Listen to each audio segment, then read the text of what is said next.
नमस्कार। Technical analysis course के इस पहले एपिसोड में आपका स्वागत है।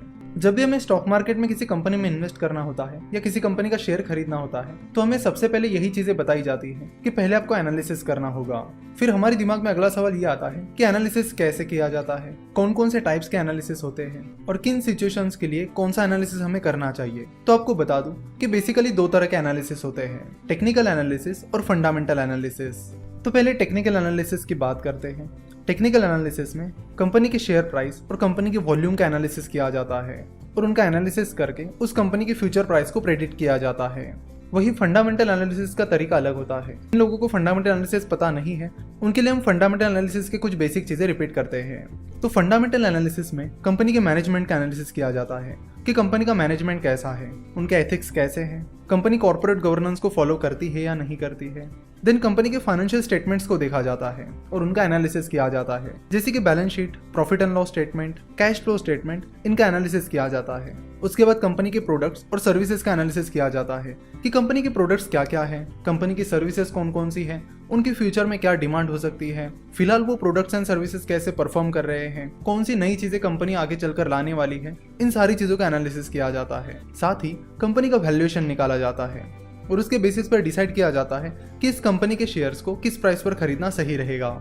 चलो तो टेक्निकल एनालिसिस और फंडामेंटल एनालिसिस के इस डिफरेंस को एक एग्जांपल की मदद से समझते हैं। मान लीजिए कि आप फ्रूट्स खरीदने एक फ्रूट सेलर के पास जाते हो और आप उस फ्रूट सेलर से बिना फ्रूट्स की क्वालिटी देखे और बाकी चीजें देखे उस फ्रूट को खरीद लेते हो, क्योंकि इससे पहले 5 बार आपने उस फ्रूट सेलर से फ्रूट्स खरीदे थे और आपने जितनी बार भी उससे फ्रूट्स खरीदे हैं फ्रूट्स अच्छे निकले हैं और इसीलिए आप इस बार भी बिना कुछ देखे उस फ्रूट सेलर से फ्रूट खरीद रहे हो, क्योंकि उस फ्रूट सेलर से खरीदे हुए सारे फ्रूट्स पहले अच्छे निकले थे। तो ये होता है टेक्निकल एनालिसिस, जिसमें आप पास्ट परफॉर्मेंस के बेसिस पर फ्यूचर को प्रेडिक्ट करने की कोशिश करते हो। यानी कि पिछले 5 बार फ्रूट्स अच्छे निकले हैं तो आपने ये प्रेडिक्ट कर लिया कि इस बार भी फ्रूट्स अच्छे ही निकलेंगे, इसलिए आपने उस फ्रूट सेलर से फ्रूट्स खरीद लिए। वही अगर आप उस फ्रूट सेलर के पास जाते हो और आप फ्रूट्स की क्वालिटी चेक करते हो कि फ्रूट कैसे है, साथ ही आप उन्हें हाथ लगाकर चेक भी करते हो कि क्वालिटी भी सही है या नहीं।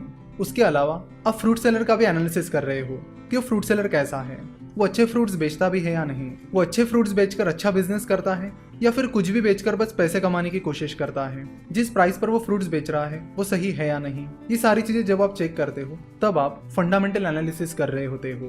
तो इन शॉर्ट टेक्निकल एनालिसिस में शेयर की प्राइस और वॉल्यूम का डिटेल एनालिसिस करके शेयर की फ्यूचर प्राइस को प्रेडिक्ट किया जाता है, यानी पास्ट परफॉर्मेंस का एनालिसिस करके शेयर की फ्यूचर प्राइस को प्रेडिक्ट किया जाता है। वही फंडामेंटल एनालिसिस में कंपनी के financial details, valuation, management analysis etcetera, इन सब का एनालिसिस करके डिसाइड किया जाता है कि कंपनी में इन्वेस्ट करना चाहिए या नहीं। तो टेक्निकल एनालिसिस को शॉर्ट टर्म के लिए यूज किया जाता है, यानी अगर आप ट्रेडिंग करना चाहते हो या शॉर्ट टर्म के लिए शेयर खरीदने की प्लानिंग कर रहे हो तो आपको टेक्निकल एनालिसिस करना होता है, और लॉन्ग टर्म के लिए इन्वेस्ट कर रहे हो तो आपको फंडामेंटल एनालिसिस करना होता है। जाने माने इन्वेस्टर मिस्टर वॉरेन बफेट के मेंटर बेन ग्राहम कहते हैं कि stock market is like a voting machine in the short run and it is like a weighing machine in the long run. यानी वो कहते हैं कि स्टॉक मार्केट शॉर्ट टर्म में एक वोटिंग मशीन की तरह है जहां पर बहुत सारी वोलेटिलिटी होती है, बहुत ज्यादा अनसर्टेनिटी होती है। वही लॉन्ग रन में स्टॉक मार्केट एक वेइंग मशीन की तरह काम करता है जहां पर कंपनी की जो एक्चुअल वैल्यू है वो आपको लॉन्ग टर्म में दिखने मिलती है। तो टेक्निकल एनालिसिस शॉर्ट टर्म में होता है और टेक्निकल एनालिसिस की मदद से इमोशंस, साइकोलॉजी और इरेशनल बिहेवियर का स्टडी किया जाता है। शॉर्ट टर्म में स्टॉक मार्केट में लोग बहुत सारे डिसीजंस इमोशंस के बेसिस पर लेते हैं। कई बार वो अपना इरेशनल बिहेवियर दिखाते हैं जिसकी वजह से शेयर प्राइस ऊपर नीचे दौड़ती रहती है। जैसे कि आपको बता दूं कि जब ब्रिटेन में ब्रेक्जिट की बातें चल रही थी तब इंडियन मार्केट बहुत गिरने लगा था। अगर आप देखोगे तो ज्यादातर इंडियन कंपनीज का ब्रेक्जिट से डायरेक्टली और इनडायरेक्टली कोई लेना देना नहीं था। उसके बाद भी ब्रेक्जिट की न्यूज आते ही स्टॉक मार्केट गिरने लगा था, लगभग सारी कंपनीज के शेयर प्राइसेस गिरने लगी थी। तो शॉर्ट टर्म में ये जो चीजें होती है वो लोगों के इमोशंस की वजह से और लोगों के इरेशनल बिहेवियर की वजह से होती है। इसी तरह ऐसे कई सारी चीजें होती रहती है जिनका कंपनी से डायरेक्टली और इनडायरेक्टली लेना देना नहीं होता, फिर भी शेयर प्राइसेस गिरने लगती हैं, क्योंकि शॉर्ट टर्म में ज्यादातर लोग इमोशनली डिसीजंस लेते हैं, सोच समझ कर नहीं। तो टेक्निकल एनालिसिस इमोशंस और इरेशनल बिहेवियर का स्टडी करती है और हिस्ट्री के बेसिस पर फ्यूचर का प्रेडिक्शन करती है। चलो तो टेक्निकल एनालिसिस को कुछ और एग्जांपल्स की मदद से समझते हैं।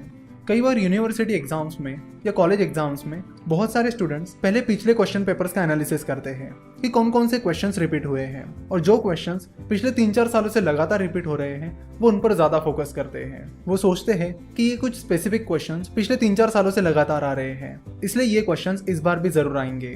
तो उन्होंने ये जो प्रेडिक्शन किया है कि ये क्वेश्चन इस बार आएंगे, ये टेक्निकल एनालिसिस के बेसिस पे किया है। उन्होंने पास्ट परफॉर्मेंस देखा और उसके बेसिस पर फ्यूचर परफॉर्मेंस को प्रेडिक्ट किया।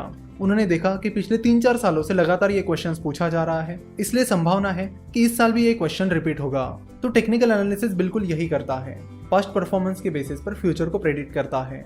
अब जरूरी नहीं है कि वो क्वेश्चन एग्जाम में आएगा ही आएगा, वो क्वेश्चन एग्जाम में आ भी सकता है और नहीं भी आ सकता है। तो इसी तरह टेक्निकल एनालिसिस की भी कोई गारंटी नहीं होती कि वो काम करेगा ही करेगा, वो बस एक प्रेडिक्शन देता है जो सही भी हो सकता है और गलत भी।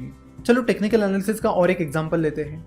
हम सभी का एक दोस्त ऐसा होता ही है जो बोलता है कि मैं 10 मिनट में आ रहा हूँ और फिर आधे घंटे बाद आ जाता है। तो शुरुआत में 1-2 बार जब आपका वो दोस्त आपसे कहता है कि मैं 10 मिनट में आ रहा हूँ और आधे घंटे बाद आता है, तो उसके बाद से अगर आपका वो दोस्त आपको नेक्स्ट टाइम बोलता है कि मैं 10 मिनट में आ रहा हूँ, तो आप पहले ही दिमाग में प्लान करके रखते हो कि आपका ये दोस्त आधे घंटे बाद आएगा और आप उसके अनुसार अपनी प्लानिंग करते हो।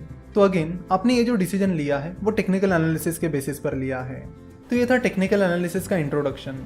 नेक्स्ट पार्ट में हम टेक्निकल एनालिसिस की हिस्ट्री के बारे में बात करेंगे, उसके बाद हम जापानीज कैंडलस्टिक चार्ट के बारे में बात करेंगे और उसके अलग अलग टर्मिनोलॉजीज के बारे में भी जान लेंगे। तो आज यहीं पे रुकते हैं और आशा करते कि आपको टेक्निकल एनालिसिस क्या होता है ये समझ में आया होगा। तो नेक्स्ट लेक्चर से हम टेक्निकल एनालिसिस को शुरुआत करेंगे।